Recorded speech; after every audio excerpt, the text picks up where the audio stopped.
Assalamu alaykum qarindoshlar, qanday ahvolinglar? Men Amerikadan doktor Mehmet deyman. Men bugun suvoq suvni ko'p ichish salomatlikka ziyonliqmi degan temada o'zimningki izlanganlari bilan qo'shib, o'zimning bu masalaga bo'lgan ko'z qarashlarini sizlar bilan o'rtoqlashib o'tmoqchi. Hammamiz bilgandek, bizda suvoq suvni ko'p ichsa, sovuqi eshib ketadi deydigan qarash bor bo'lib, ko'pincha kishilar suvoq suvni qaynatib ichishga yoki choy ichishga odatlangan. Bizningki milliy tibobat nazariyasi bo'yicha aytgan vaqtida u qarashlarning bir qismininki ba'zi alayda ahvollarda belgilik ilmiy asosi bo'lsa-mu, ammo ko'pincha ahvolda u biz yashagan sharoit va u sharoitdagi uzun muddatlik turmush odatlari sababidan shakllangan qarash bo'lib, ularning kuchli ilmiy asosi yo'q. Amaliyotda yolg'iz biz emas, butun dunyodagi ko'p sondagi insonlar yaqinqi zamonga kelgicha suvni qaynatib ichishga odatlangan bo'lib, yaqinqi bir asrdan buyon taraqqiy qilgan g'arb davlatlarida barbara sovuq suv ichish umumlashgan. Ammo taraqqiy qilmagan sharq davlatlarida yanada suvni qaynatib ichish davom qilmoqda. Buning asosiy sababi ayrim alayda ahvollardan boshqa ko'p sondagi ahvolda insonlarning suvoq suv ichish sog'lomlikqa ziyonliq degan qarashning kelib chiqishi sababini bilmaganlikdan va sovuq suv bilan qaynoq suv orasidagi farqni tushunmaslikdan deb qarashga bo'ladi. Hammamiz bilgandek, odam badanining 70% suvdan tarkib topgan bo'lib, suv hayotlik uchun bakla muhim.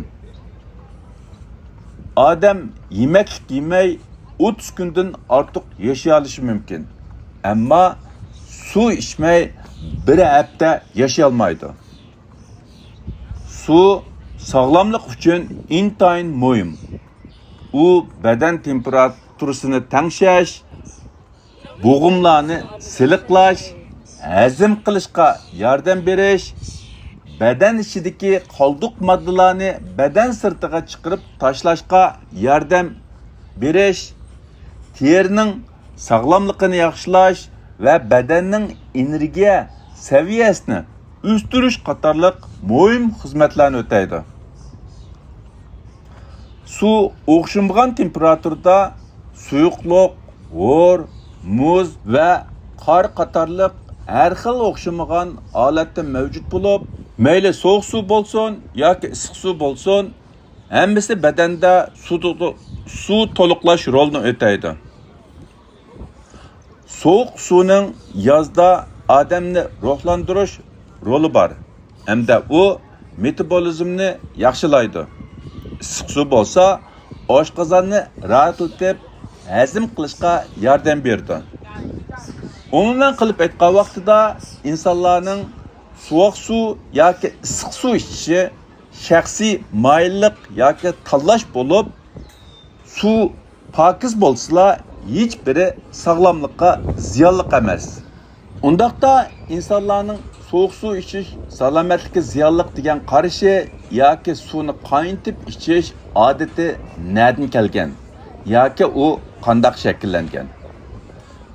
Meningcha, ularning sababini ichimlik suvning bulg'inishidan izlashga bo'ladi. Undaqda bu ichimlik suvning bulg'inishi deganda nimalarni o'z ichiga oldi? Suvni qaynatganda suvda qanday o'zgarish bo'ladi? İchimlik suvning manbasi ko'l, o'stan, daryo, quduq, buloq, qor va muz dovonlar bo'lib, ularning ichida ko'l, o'stan, daryo, quduq suvi eng ko'p qo'llaniladigan va bulg'inish ehtimoli eng yuqori bo'lgan ichimlik suv manbasidir.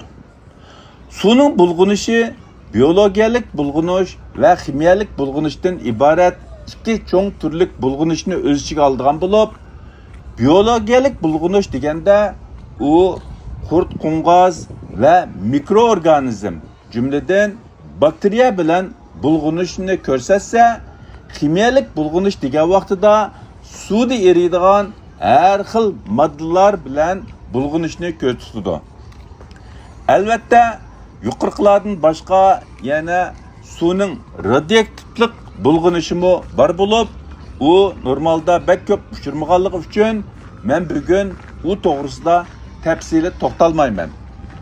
Agar suv qurt qo'ng'iz bilan bulg'angan vaqtida biz uni ko'zimiz bilan ko'ra olganligimiz uchun undaq suvni ichmasligimiz yoki qurt qo'ng'izlarni suzib o'tishimiz mumkin. Ammo suv mikroorganizm bo'libmi bakteriya bilan bulg'angan vaqtida uni ko'z bilan ko'rish mumkin emas. Agar biz ko'rinishda pokiz ko'ringan, ammo mikroorganizm bo'libmi bakteriya bilan bulg'angan u suvni shu peti ichgan vaqtimizda cho'qim salomatligimizga ziyon qildi. Ahvol yengil bo'lgan vaqtida salomatlikka bo'lgan ziyni asta ko'rilishi mumkin. Agar ahvol ig'ir bo'lgan vaqtida ichimiz surilishi, qo'sqimiz og'rishi, hatto qusishimiz mumkin. Shu sababdan insonlarda sovuq suv ichish salomatlikka ziyonli degan qarash paydo bo'lgan va bara suvni qaynatib ichishga odatlangan. Suvni qaynatgan vaqtida suvdagi mikroorganizm, ya'ni jumladan bakteriyalar o'ladigan bo'lg'achqa qaynatgan suvni ichgan vaqtida yuqorida deb o'tgan rahatsizliklar ko'rilmaydi yoki salomatlikka ziyon solmaydi. Mikroorganizm yer sharida eng burun paydo bo'lgan jonliqlar bo'lib, bakteriya 1676-yili gollandiyalik mikroskop olimi tarafidan bayqalgan. U o'zi loyilagan oddiy mikroskop orqali ko'l suyining avrishkisida kichik tayoq shaklli jonliqlarni bayqagan. U olim o'zining bayqashlarini London xalq jamiyatiga yozgan xatida tasvirlagan bo'lib, uning ko'z tishlari 1683-yili nashr qilingan. Ammo bakteriya degan bu atalg'uni tunji qitim 1838-yili Germaniyalik bir tabiatshunos qo'llangan. Undan burun insonlarning mikroorganizm, jumladan bakteriyani bilmasligi hargizmi ularning undan burun mavjud emasligini bildirmaydi. Ya'ni suvning mikroorganizm, jumladan bakteriya bilan bulg'anishi insonlar dunyoga kelgandan beri mavjud ahvol bo'lib, toki mikroskop ijod bo'lguncha uning mavjudligini insonlar bilmagan. Mikroskopning ijod bo'lishi insonlarning mikroorganizmni, jumladan har xil bakteriyalarni bayqashga yo'l ochgan bo'lib, u sovuq suv ichgan vaqtida nima uchun salomatlikka ziyonli ekanligining sababini tepib chiqishga yo'l ochgan. Ya'ni sovuq suvning salomatlikka bo'lgan ziynining suv tarkibidagi mikroorganizm, jumladan bakteriya ekanligi, agar uni tozalab vaqtida yoki mikroorganizm bilan bulg'anmagan suvni qaynatmay sovuq piti ichsimi salomatlikka ziyon qilmaydiganligi bayqalgan. Shu sababdan taraqqiy qilgan g'arb davlatlarida sovuq suvni sovuq ichadigan, hatto uningga muz silib ichadigan ahvollar umumlashgan. Ammo pokiz suv manbasi bo'lmagan yoki suvning mikroorganizm, jumladan bakteriya bilan yuqumlangan yoki yuqumlanmaganligini farq etish imkoniyati bo'lmagan va yoki burunqi ko'ngan odatlarni o'zgartib bo'lolmagan kishilar yanala suvni qaynatib ichish odatini davom qilmoqda. Shunga agar sovuq suv ichimlik suv o'lchamiga yetgan, suv hech qanday mikroorganizm yoki bakteriya bilan bulg'anmagan bo'lsa, undaq suvni qaynatmay ichishning salomatlikka hech qanday ziyon yo'q. Ammo agar sovuq suv ichimlik suv o'lchamiga yetmagan bo'lsa, ya'ni suv mikroorganizm yoki bakteriya bilan bulg'angan bo'lsa, yoki suvning mikroorganizm yoki bakteriya bilan bulg'angan yoki bulg'anmaganligini aniqlash imkoniyati bo'lmasa, eng yaxshisi suvni yanliq qaynatib ichgan yaxshi. Suvni qaynatgan vaqtida suvning tarkibidagi qurt, qo'ng'iz va mikroorganizmni o'z ichiga olgan barliq biologik jonliqlar, jumladan bakteriyalar o'ladi. Ya'ni suvni qaynatish orqali faqat suvning biologik bulg'anish masalasini hal qilg'ili bo'ladi. Suvning kimiyalik bulg'anish masalasini hal qilish uchun suvni davomli qaynatib, o'rga aylantirish, undan keyin suv o'rni boshqa bir uskunaga yig'ib, so'g'itib, suvga aylantirishga to'g'ri keladi. Texnik qilib aytgan vaqtida, suvni qaynatgan vaqtida suv tarkibidagi biologik jonliqlar, jumladan bakteriyalar o'ladi. Ammo suv tarkibidagi suvda eriydigan kimiyalik moddalar tozlanmaydi. Ya'ni qaynatgan suvda har xil kimiyalik moddalar va mineral moddalar bo'ladi. O'rga aylantirilgan suvda hem biologik jonliq, hem kimiyalik modda, ya'ni hech qanday mineral modda bo'lmaydi. U xil suv gerçi nisbeten en paki su hisoblansimi, ammo u suv tarkibidagi odam badaniga ehtiyojli mineral moddalarni birga tozlanib ketadi. Yig'inchoqlab aytgan vaqtida qisman alohida ahvollardan boshqa, agar suv biologik va kimiyalik bulg'anishdan xoli, mikroorganizm yoki bakteriya bilan bulg'anmagan pokis suv bo'lsa, uni qaynatmay sovuq piti ichishning salomatlikka hech qanday ziyoni yo'q.